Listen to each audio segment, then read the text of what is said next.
Hi everyone, and welcome back to my channel. Today is the 7th of April, but I will not be uploading this video right on the day I'm filming it because I would like to spend a little bit more time writing with the pen I will be unboxing and doing the initial writing sample with before deciding oh, I really like this, or what are my thoughts on it long term beyond just, oh wow, this is fun new pen, first kind of really high end pen. I want to, just maybe spend at least a week or so writing with it, getting to know it instead of just declaring this is awesome, which, a lot of pen videos, they just do the initial writing sample and then, oh, this is great, but not really following up with it long term. And I know I've been kind of guilty of that too, but let's just get on with it. This is from the recent Pen Chalet surprise April Fool's Day sale. They had a really fun prank. They were there. I guess the guy who runs them, Ron, he was retiring and he's being replaced by Ken, and now it's Ken Chalet, and they had really fun flash surprises for 4 days or whatever. They gave free stickers, and I wasn't not expecting this at all. They also gave me a free ink sample with this. This is Noveler Explorer Orchid Flower. I don't know if this is, yeah, exclusive, so I guess that must be an exclusive with Pen Chalet. I'm not really seeing any shimmers in it through here, so hopefully it's just going to be a regular standard ink I will not have to keep shaking up again and again. And this is a particular pen, the new Aether, which I had seeing it. I really liked it, particularly because purple I could not resist, and when that it dropped for one of the sale items for the big April Fool's Day sale, and in addition, I got a store, I guess credit or so for I guess the points or whatever. I got extra discount for that. This is probably going to be my only pen of this price point for a while, if not ever. I'm pretty much happy with the lower and mid range pens I have, but I just could not resist this one at all, and I can't wait to see what actually looks like. And that's another reason I won't be uploading this video right on the day I'm shooting it, because you've probably heard things about this company, or at least some pens in their lineup in their brand not writing so well, or people sometimes they have to tune the nib or spend a while writing with it. So I just want to get a longer term impression of it before I shoot another segment of this video and give the final, I guess, verdict or whatever. This is an interesting way for it to, oh, no, it's just coming up on the top. Nice. You'll see it better when I can pull the curtain open and shine the light right down on it. But this is really pretty, and it has some gold nib and a purple on the clip. Don't worry, I will be of course lowering the computer screen so I can open the window for better natural light, and it is a bit overcast anyway because it's kind of been stormy. This is really pretty, and it's in a fine. This was the only nib size in that when it was listed on the sale page of the surprise April Fool's Day sale. And once I got the confirmation email, it says one of the items in your cart may be out of stock. They seem to always say that when you buy the last item in stock, so that's awesome. And there's only, I think, 338 of these made, and the number is on the bottom. Well, I'll do all of that when I lower my computer screen and get better light. This is a really pretty purple, and it is swirled with a really deep kind of, I guess, I don't know if that's ultramarine blue, but just a really beautiful bluish purple or purplish blue shade. And of course the lovely white swirls to represent Aether, the cosmos. Usually I'm not really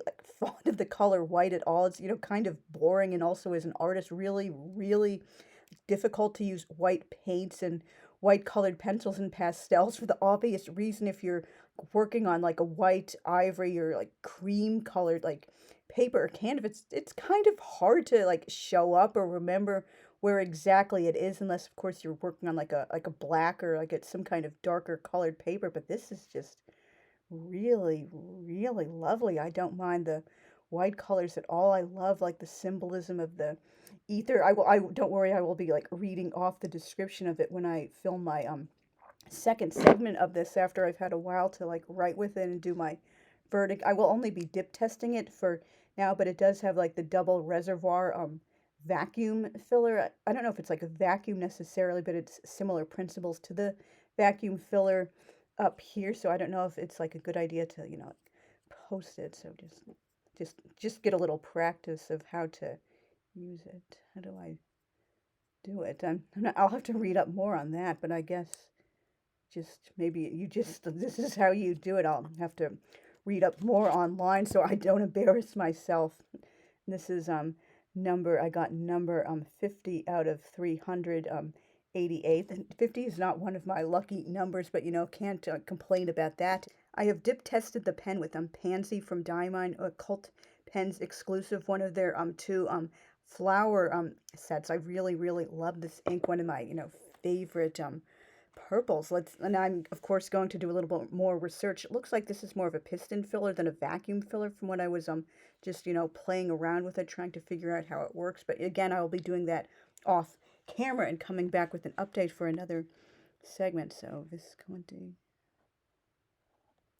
Nib is writing well so far, but again, I'm going to need some more time to play around with it and see how it works. And I also heard some people saying most of their nib quality issues have been with like the Van Gogh series, and again, like some of their other, like, in general across all pens, they admit they had some quality control issues maybe like 5 or so years ago, but they in general, like, fix them. And it's one of those unfortunate things, like, I'm sure we can all think of, not just pens and ink companies, but other things. For example, in the art world, Prismacolor colored pencils, they had some like admitted like legitimate like really like worrisome like quality control issues a while back, and apparently they have like fixed those issues. But so many people who like remember what the pencils were like when they were having those quality control issues, and they just are kind of like gun shy to like come back. They just have a bad taste in their mouths. They've moved on to other brands, and so, or maybe they don't even know they fixed the quality control issues because they were so like burnt and like disappointed by them. But that thing is kind of inevitable when there are like issues with any kind of company. This is a fine. It feels nice. Again, it does write like a nice, putting down a nice line width. It's not like too fine. I'm getting more, trying to get more back into fine nibs, or at least when I have like some papers that aren't so fountain pen friendly. Yeah, this is like really beautiful. I'm liking it so far at first sight. It's not one of those things like, oh, it wrote like garbage out of the box. And this is again, Pansy by Diamine Pansy. Yeah, there's a little bit of feedback that's to be expected with like most fine or extra fine nibs. Nothing like necessarily wrong with it. This is a really nice color, nice writing experience. Again, I guess I can like post it because I'm not like engaging the piston and all. Yeah, that feels like, of course, a little bit. Yeah, definitely not just a little bit, a lot heavier because of the cap. I'll have to, again, work out whether I like it posted or not. Like at the moment, it feels like it's, too, like a little bit heavy. But coming back with a second segment to report on that, very nice. And I'm not going to risk any shimmer inks in this baby because the gold and the price and stuff. Very nice. Nice initial writing experience.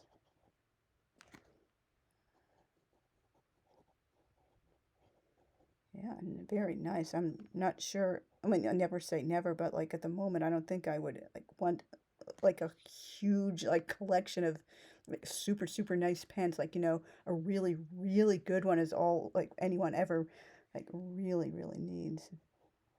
Writing experience. I have to hyphenate that word. Writing experience. I do a lot of abbreviations. That's like a habit going back like 30 plus years in my journals. Like so far so good. Awesome.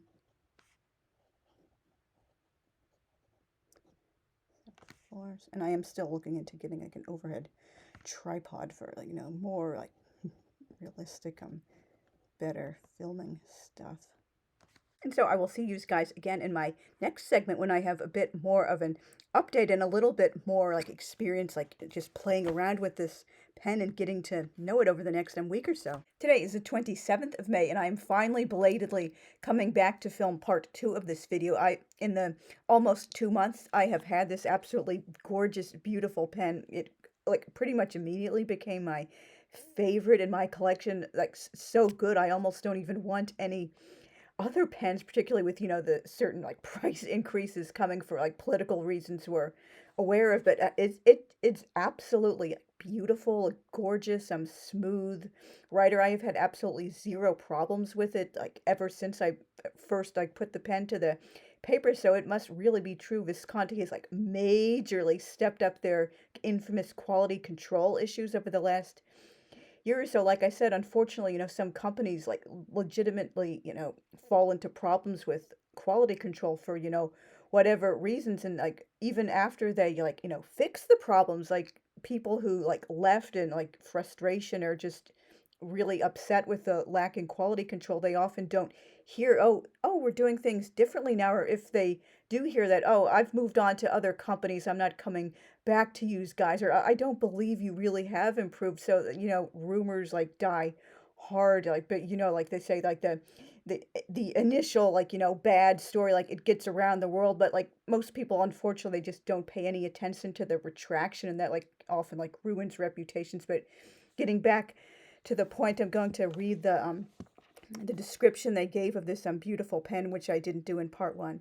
Since the dawn of time, our fundamental elements have shaped our world: earth, water, air, and fire, forming the very foundation of our existence.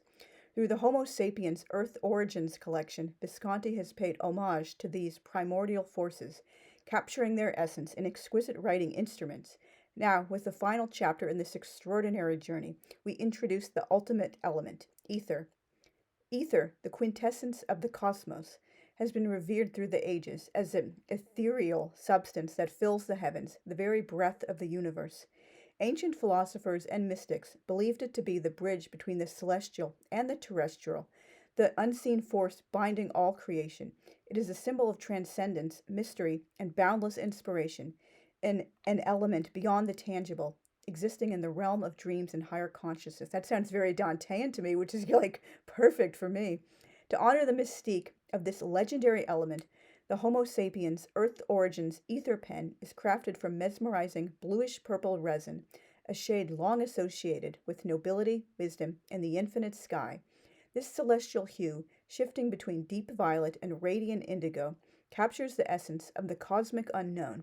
The pen is adorned with rose gold trims, a warm, luminous contrast that enhances its aura of refinement and sophistication. And I have these printouts. This is for like some of the new material I'm writing for the third and hopefully final draft of a book, which probably won't be ready for publication this August, and if not, it will be published next August. But anyway, this is it's cheap printer paper, and I wrote them with the pen. I'm sorry if there's a bit of a glare, and wow, I just turn it over and you can, where is it showing? Oh no, it's right. So you can't see like anything. You can see a little tiny little bit of ghosting, like where's my finger? Right here. But like there's absolutely no bleed through where I wrote, again, like right up here and again up at the top. Like there's no bleed through or ghosting, and it only seems like maybe a tiny bit of ghosting because there's like bright light shining on it. So this is like really good for, all kinds of paper. And I wrote a little bit here, and like, look, there's no real like ghosting. You can see it all on the back. So this is like really, really good. I'm happy that, well, the only pen they had for that sale was a fine nib, and that appeared to be like the last one that Pen Chalet had in stock. So that's totally awesome. And I'm just gonna like read some of the thoughts I like wrote down about this pen when I was like using it in the early days. So the grooves of the locking cap mechanism, I believe it's called the lock safe mechanism. It was a bit hard to get used to, but hopefully it will, not hopefully, now it definitively has become more familiar and kind of like tuned out, like the feeling of, like holding it. It's just like, yeah, I can feel a little bit, but it's one of those texture things you just like get used to after enough times. There's a little bit of like ink on the nib because I just like refilled it again the other night. This does hold a lot of ink. I'll get to that later. It's an excellent writing experience, like totally like the best pen I have ever used. Like I said, I almost don't want any others. The balance of purple with the white swirls, the touches of red and the indigo are absolutely perfect. Like I couldn't have like asked for a prettier pattern. I've seen no two pens are alike in this collection, just like with all these other like primary manipulation and hand-tuned resin, are they called blanks on that? I was blanking on the word for blank, but they're all a little bit different. But some of the ones I've seen, of course, purple is my favorite color, but I feel like maybe a pen that was like almost completely purple, it wouldn't have been quite as special as this. And others, it seemed like the white was like totally overwhelming the purple. And again, that's not something I would have like personally loved, but this is just such a beautiful, absolutely perfect combination of purple and white. All the like the elements came together and like, good like energy, karma, whatever, like granted me this absolutely like beautiful pen. Couldn't have asked for something even better. And the nib is so great. It writes very smoothly on all kinds of papers. I was just demonstrating this and this notebook in my Peter Popper press journal. Have I written on anything else? Like I might have written on a few other things. Let me just open up to the, because I've written all of my other pens dry, thank God. So now I'm going to be doing what's currently inked video for June, my first time ever doing that, because I finally had the choice of inking up some pens, including some that are, on the mail. So like, yeah, I guess the ink was a little bit darker because it was like, like running out, but you can see it like comes along like really beautifully on this like paper. And again, there's like no ghosting on the other side. Yeah, so it didn't bleed, ghost or feather on any of the papers I've used it with. The rose gold is a perfect accent against the purple and indigo, and I absolutely love rose gold. Although for my skin tone for like jewelry, I tend to prefer like white gold because that goes better with my ghost white skin. I've had zero quality control issues thus far. The capping mechanism does a great job sealing in the ink despite not seeming to close all the way. Like it's like I'm so used to like turn and turn and turn to close the pen. It was totally news to me. I was supposed to be like caring about or noticing how many turns it takes to unscrew. For me that's just how you open a pen, not 1, 2, 3. Like I just never counted the number of turns, but this is like a really great ingenious way. You can just like open it up pretty much like instantly, so you don't have to bother with like some pens do of like 3 or 4 long turns. It's a great line width for the fine nib, perfect for all sorts of writing. I would not use shimmer inks in it. I don't know if I would use sheening inks, definitely not like extreme sheen, but I just don't want to like risk like runking up such a beautiful like nib, and particularly because it's a fine nib. It's a good idea to loosen the valve cap every so often to keep the ink flowing well and cycle through the double reservoir. If it seems to be like dry when you just like filled it or something, you just like open up the cap and hold it at the valve cap and like hold the pen up like this, and it'll get circulating back in. And that double reservoir is like wonderful. It really does hold a lot of ink. There are a few places on the cap and the barrel that appear like slightly translucent, you can kind of see here, but they're not like entirely see-through. It's kind of a light or smoky type of purple, and the reddish spots. So I can also show you something else I wrote on the Clairefontaine. The line appears a bit thinner, maybe closer to extra fine on that, but I guess because of the coated nature of the paper, so it doesn't absorb like into it as much as other kinds of paper. So that's really really good. Again, this is like really great like all-purpose nib for writing on all kinds of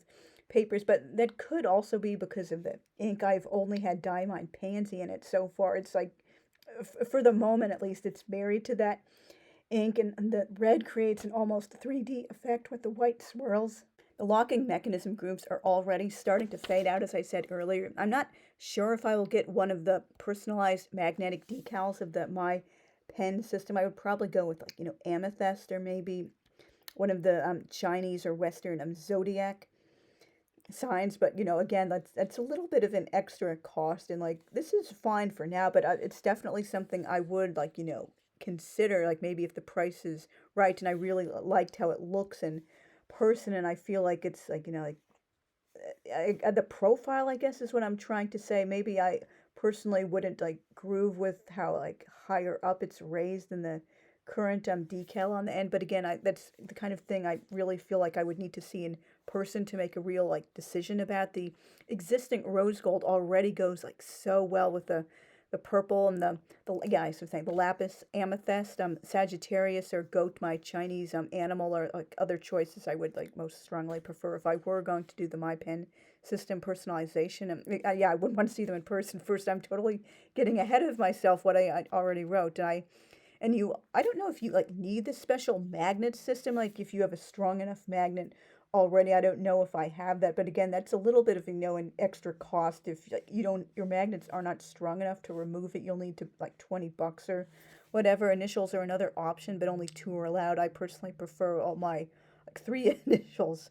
I ran out of ink unexpectedly, like when I was like first using it, so I wasn't sure, like maybe it was only took the one fill, or I had to do like, several plunges and like hold it upright and like half push it down and do it again. I don't remember. I'll have to look back on the playback of this video. I'm not gonna, like pull it out now, but I thought it was like, stuck initially, and then oh, it's just a little, I guess, what do you call it, like not stiff, or just like not greasy.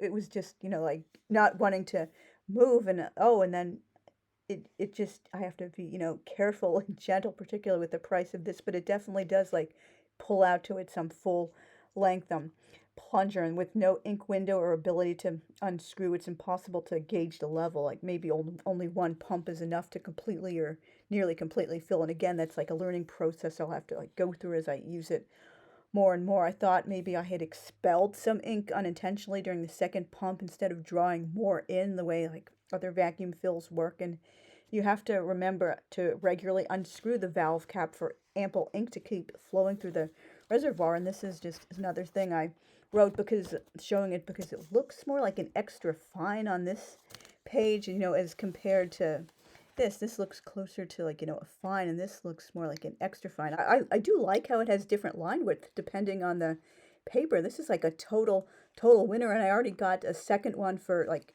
cheaper than this for like a great discount on the Atlas recent Memorial Day sale, and Atlas exclusive. I couldn't get it anywhere else, particularly before they jack up the price due to you know what. It totally slipped my mind until after I shut off the recording button. Oh yeah, I'm such a stooge. I kind of like, there were some things I knew I should have mentioned, but it like didn't like mention them because I forgot totally to read the first page of notes because it was like open to these when I started the video. And again, I thought I had like done the recording of that third part of the video. Oh, surprise, I didn't even hit record. So I was just talking to myself for a few minutes. I'm such a damn stooge. But anyway, it took a while for me to figure out how to pull out the filling system like I mentioned previously. It seemed to only budge so far, and now like it does extend all the way out, though it's a little bit tight and sticky. Those were the words I was like fumbling for, couldn't think about it. It'll take lots of practice to learn this new filling system to perfection, but I think I've gotten like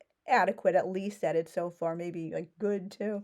Might need some silicone grease potentially. It's writing very, very nicely. It's like so far like none, I've had like zero problems like at all except running out of ink.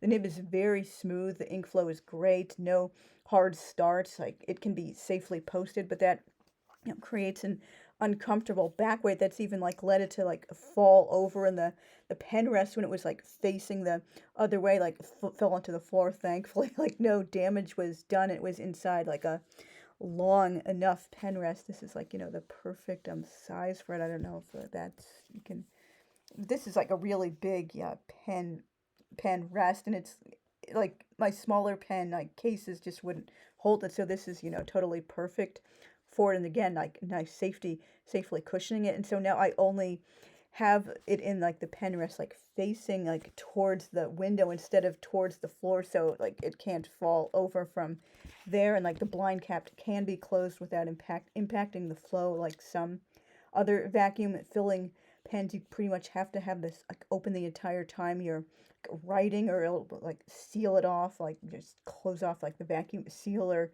whatever like this. And like I haven't like written with like posted until the very beginning. I haven't even like put it all the way on, and I can already like feel it weighing it down. So maybe that's why the box was so heavy and it only had this in it. So thank you very much for watching. This really is the end of the video right now, so see you soon. Bye.